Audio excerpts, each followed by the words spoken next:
Hi, my name is Kelly Harrell, and I am here today to talk to you about history curriculum for homeschooling. I'm going to throw a lot of ideas at you for all different grade levels. So grab something to write with and some paper, or open up your note app so you can write down some of these great programs and ideas to do with your own students. First of all, a lot of people ask, well, how long should history be in a day? And by history, let's make sure to define that. History is also known as social studies.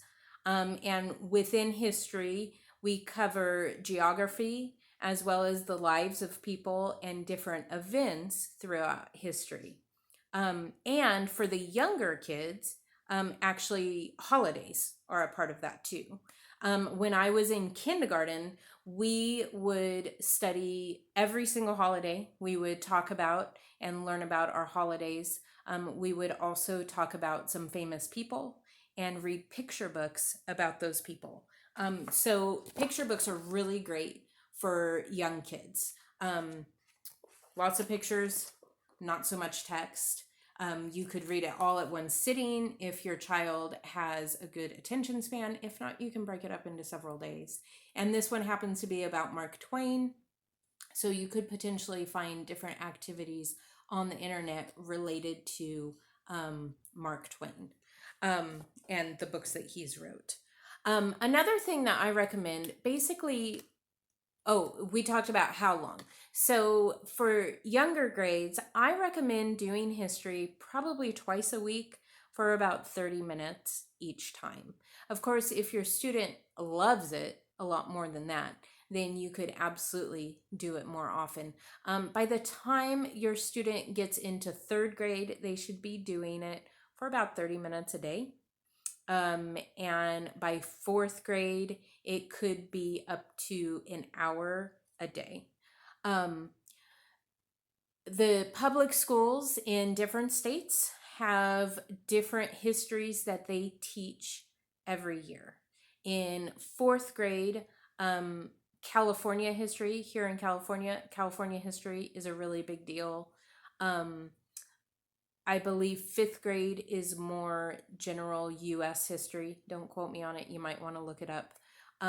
Sixth or seventh grade, one of those is uh, ancient history. And then by eighth grade, you're doing your in depth American history and touching on government. Now, what I saw, you can get your typical textbook for each grade level. And I mean, they make textbooks even for kindergartners. I want to say that this one is third or fourth grade level. Um, if you want to do that, you can. But you know what? We homeschool for a reason. So don't feel like you're tied to this textbook.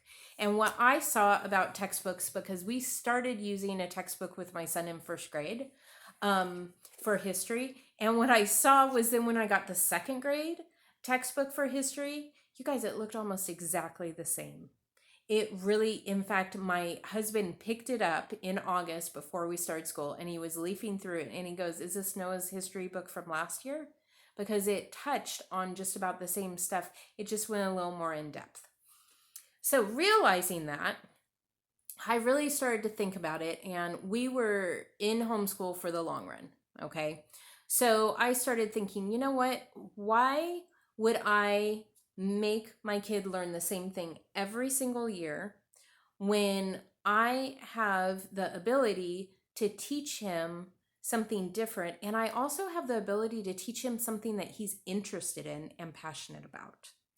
So, second grade, our entire history was reading through the Magic Treehouse series and then studying whatever the book that he was reading taught about.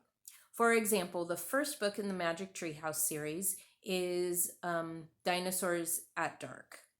And if you don't know the Magic Treehouse series, it's these two kids who go to the treehouse and they end up doing time travel and they end up in all these different places. And so the first one was Dinosaurs at Dark. And so you know what we did? We studied dinosaurs while he was reading that chapter book. And the Magic Treehouse series chapter books start at about second grade level. And the neat thing is, like, as the series progresses, the books actually get more difficult. Um, Now, the author has actually done a lot of nonfiction companion guides to go with the novel. And so, if you just want to buy the nonfiction companion guides with the novel, you can do that.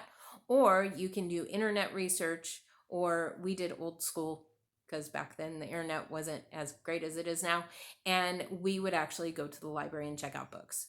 So, I recommend finding something that your kid enjoys or wants to learn about in that kinder through second grade year and go for it and teach them that. Kindergarten, I said we learned about holidays. We also learned about community helpers. And kindergarten, if you're homeschooling, you have the great opportunity to go on a field trip every single week. Now, I'm making this video as we're coming out of the whole COVID-19 thing, and a lot of things are not open. But for example, we took a field trip one of the first weeks of school to the grocery store. And we talked about all the different jobs in the grocery store. And I pointed out all the people and we talked about their jobs. And then we went to the meat department and we looked at the different meat and we talked about that. And that was just our neighborhood one. And then several weeks later, we took another field trip to a Hispanic grocery store. Because if you've ever been in there, you see a lot of different things, and you can see cow's tongue and pig's feet. And so we talked about the differences. We made the post office a field trip. We talked about all the different jobs in the post office. And I had a set of books about community helpers back then as well. And those are super great, like those little easy readers. Those are super great for kindergarten and first grade because you can read it to your child. And then as your child becomes more proficient in reading, they can read it to themselves. And it's history related, which is awesome. There are also like the picture books that I showed you before. And here's like one about California. And so I think we did this when the kids were younger, maybe in second grade. There are a lot of words, but the pictures are real. And I would only read like 3 or 4 pages at a time. We would only read one little section. And then we would talk about it and talk about those places. If you're going on a trip somewhere in the United States, by all means, talk to your students and teach them about the places that they are going to go and visit. Another great series of books for kids to learn history through are the American Girl books. I happen to have a couple of resource books. Samantha was born or lived in the early 1900s. And so this craft book and cookbook actually share different things about that time period, but then it also has an activity to go along with it. And then there's also a novel. There's several novels, maybe 3 or more, I'm not sure, about Samantha that you could read and talk to your kids about that time period. Another super popular one that people like, a series that people like to use for history, is the Little House series. If your kids are young, you can read the Little House series aloud to them, and then you can do different activities along the way with it. I shelved this and I waited until 3rd grade, and my daughter read this series, I believe, in 3rd grade, and it was part of her history. Because we did talk about the time period and everything, but I wanted her to be able to read them by herself, and she really enjoyed that, and she learned about the time period. I had a literature guide to go with it. They had all kinds of activities. Remember, kindergarten through 2nd grade especially, do lots of activities with them. Enchanted Learning is a great website. If you go through Springs Charter School, we pay for that website for you. Check them out because they have great art projects and activities related to holidays, community helpers, different places in the world. In 1st grade, we would always learn what the different continents were, and then we would do things related to the continents. So that way the kids were getting a bigger picture idea, of the world. So that's a little bit about kindergarten through 2nd grade. I don't think you necessarily need, like I said, a textbook or a set curriculum. Just teach your kids what they're interested about. Is there a certain time period that they are really interested about? Is there a certain country that they want to study? This is your opportunity to teach them all of that. And by all means, when President's Day comes around, teach them about George Washington, Abraham Lincoln, and some of the famous presidents.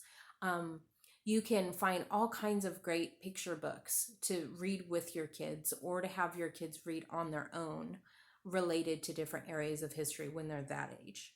When my kids got into third grade, we started doing the Beautiful Feet history program. What I loved about the Beautiful Feet history program is it is very literature based.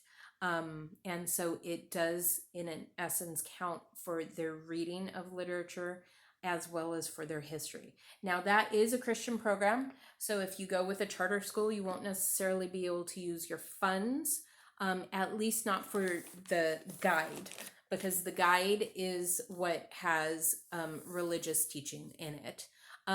But most of the books, in fact, most all of the books are not religious. Like this is one for fourth grade, actually. And it's the story of the Pony Express.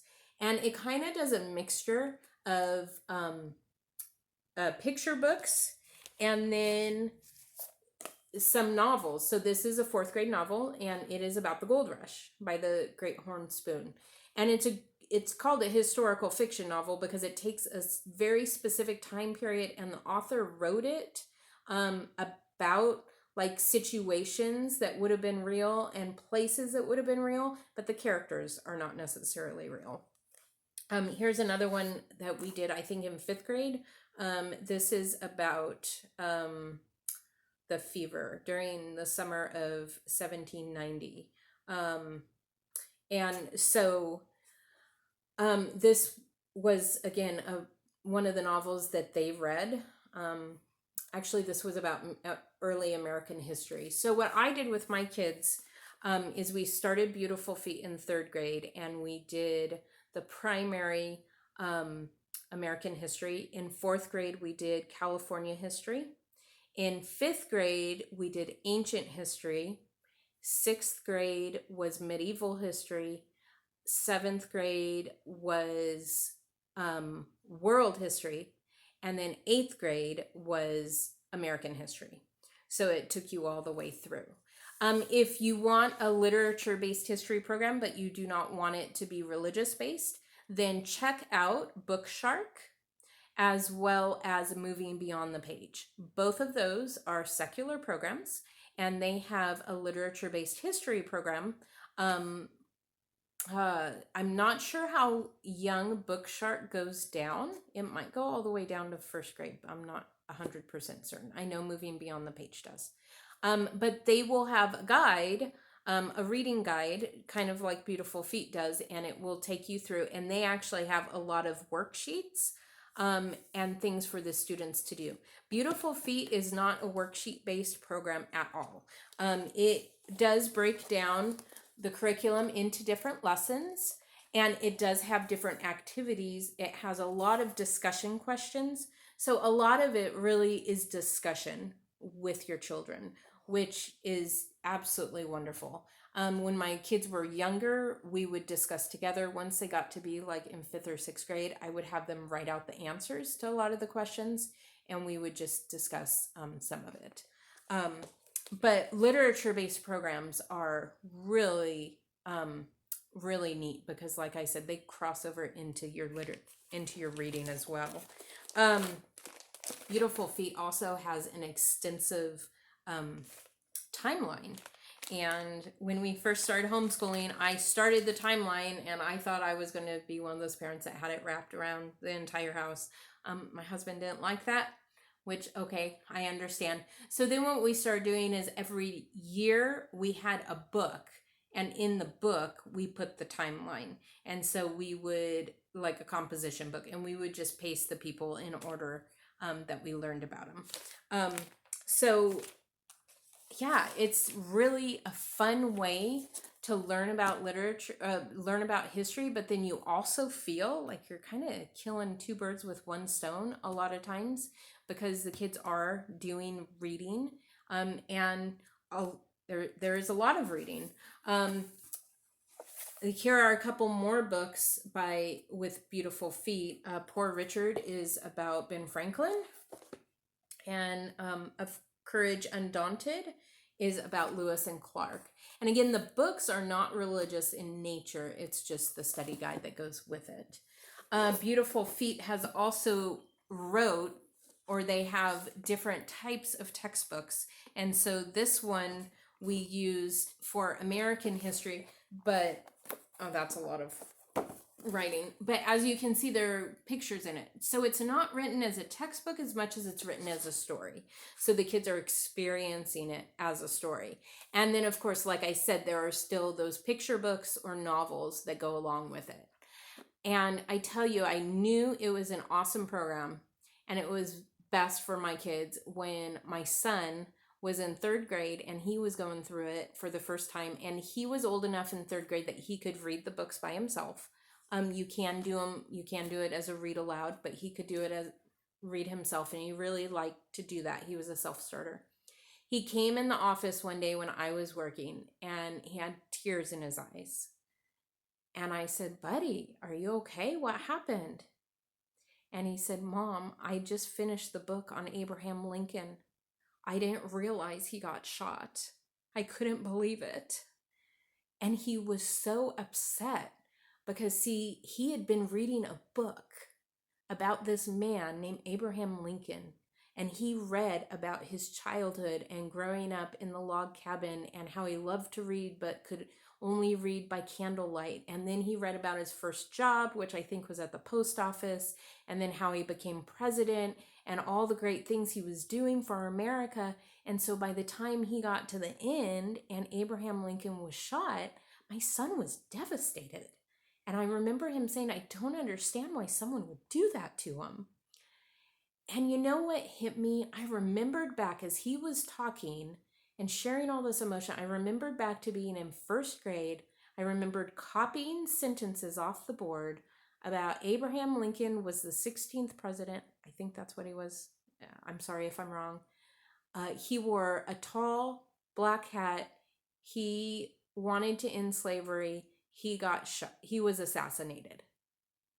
And that is how I had learned history. I didn't learn to have the compassion, and I didn't feel like I was peeking into these people's lives like my son was doing as he was reading these stories of these people. And then you fast forward to eighth grade when he read books on Stalin and on Hitler. And we had some of the richest discussions. And his thoughts then were, "Mom, I don't understand how they could just want to kill all of these people." And how when Stalin came into power, he went and he assassinated or he exiled everyone who knew him, including his family, because he didn't want any of them to turn against him. And to have these conversations with my son and to have him look at it, see, because you guys, history is not about a whole bunch of facts. History is studying the people and the events and trying to learn how to make a better world, in my opinion. Learning from those in the past, learning the good and the bad, learning what we want to take and what we want to move forward with. And one of the books he read in eighth grade was All's Quiet on the Western Front. And I remember him telling me, "I'm not sure this is an appropriate book." And I said, "Why do you say that, Noah?" And he said, "Mom, because people are dying. People are dying all the time." And I said, "Well, buddy, but you read The Hobbit and there were wars in there and people died." And he said, "Yeah, but this is real. This really happened." And I explained to him how important it is that we learn about wars and we understand that so that our generation can hopefully do something different. So that we understand what it is when people actually go off to war. And it's hard to understand that when it's been so many generations since there has been a great war. So I kind of went on a soapbox, and I'm sorry, but that is one of the reasons I think that literature-based history programs really, really work for our kids.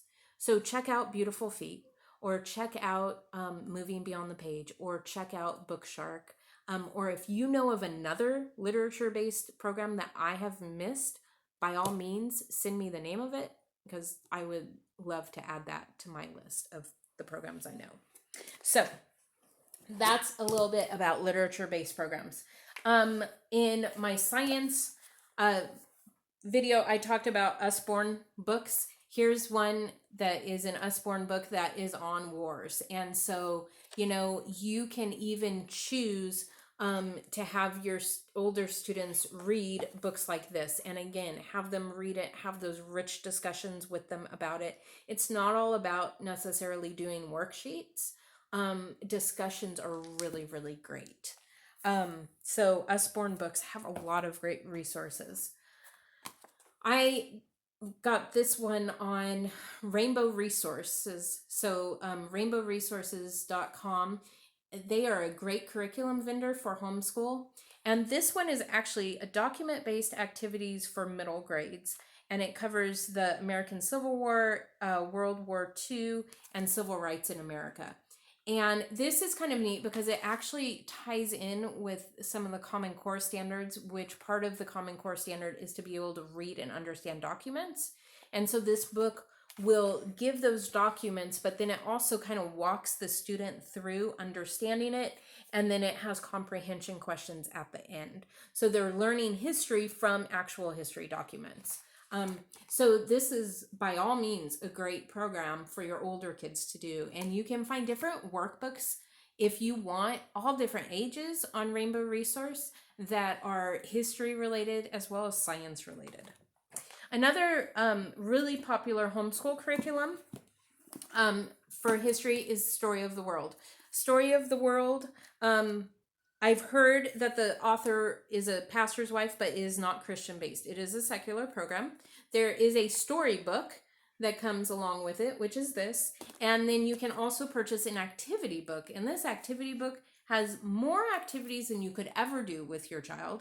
It has map works, it has coloring pages. So it's something you can kind of do throughout across the ages, as well as projects. And I heard that there's even a project in this one, The Ancient World, mummifying a chicken, if you want to do it. Story of the world. But lots of cool different stuff that you can do there. They even have the CDs that go with the storybooks, so you could listen to them in your car. And you know what? That can be a good thing sometimes too. A History of Us is textbook-like, and this is great for high schoolers. Beautiful Feet high school program actually uses A History of Us interspersed between the novels as a textbook resource. This is not religious based at all. So this is a great way for your high schooler to do history as well. And you know what? There are some other great books out there, like Don't Know Much About History. And I read this one in college, and I tell you, I learned a lot. I learned everything that I hadn't learned about history in high school and in junior high. I learned from reading this book, Don't Know Much About History. Which leads me to, they also have one called Don't Know Much About the United States.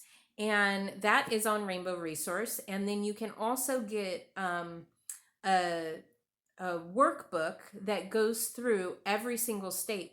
And it's a fun picture book. My kids did it, I think, in 5th, 6th grade. It gives you information about every single state. And then in the workbook, they write out the information, and then it actually teaches them to memorize the states. And that's something most kids do in 5th or 6th grade. And it is really important that your kids know geography.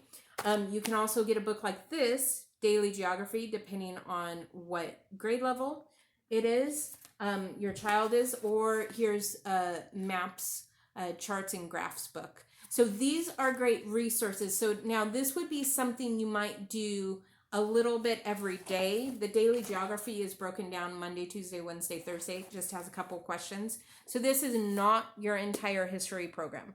This is just a supplement to your history program, especially as the kids get older, so that they can learn more about geography. There are some online programs. I'm going to throw out a couple for you. Mystery of History, that is a Christian-based online program. Easy Peasy, and that website is allinonehomeschooling.com. And they actually have every single subject in there if you want. It is not religious based, but all of it's free. Free. So it's more you teaching than it is like the kids reading stuff, but it can be a great program if you're interested in that. Mission USA is a history game that's online that would be a really great supplement and also fun for your kids to learn history by playing a game. They're like in a certain time period, and there are different tasks they have to achieve and whatnot to work through that time period. And then, Schoolhouse Rocks. If you are my age, you might remember waiting for Saturday morning to come so you could watch Schoolhouse Rocks. My kids learned a lot of history. We got the Schoolhouse Rocks, the complete collection, and we watched that. Those DVDs, I tell you, they loved the history videos. And, there's a video in there, how a law becomes a bill, how a bill becomes a law. Yeah. That's how I learned about it. And that's how we learned a lot about the government. Anyways, and there are lots of different books as well for younger kids and older kids. There's this whole series, if you lived in a certain time, or if you lived during the time of the Titanic, or if you were on the Titanic, where the kids can learn about different events, again, by reading books. There are also books that are Who Was or What Is, and it's like an American collection of like picture books, so you can read about different people in different places.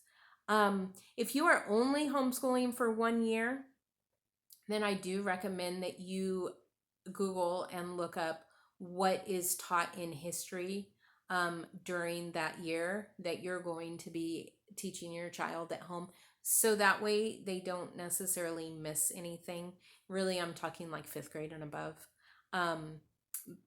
because you don't want there to be gaps. But like I said, we started in 3rd grade with a very specific history curriculum, and we went all through 8th grade in it. So I knew that we touched on everything. So there are some ideas for history. If you have any questions, feel free to reach out to me, email me, contact me through my website. You can do this. I know you can. Take care.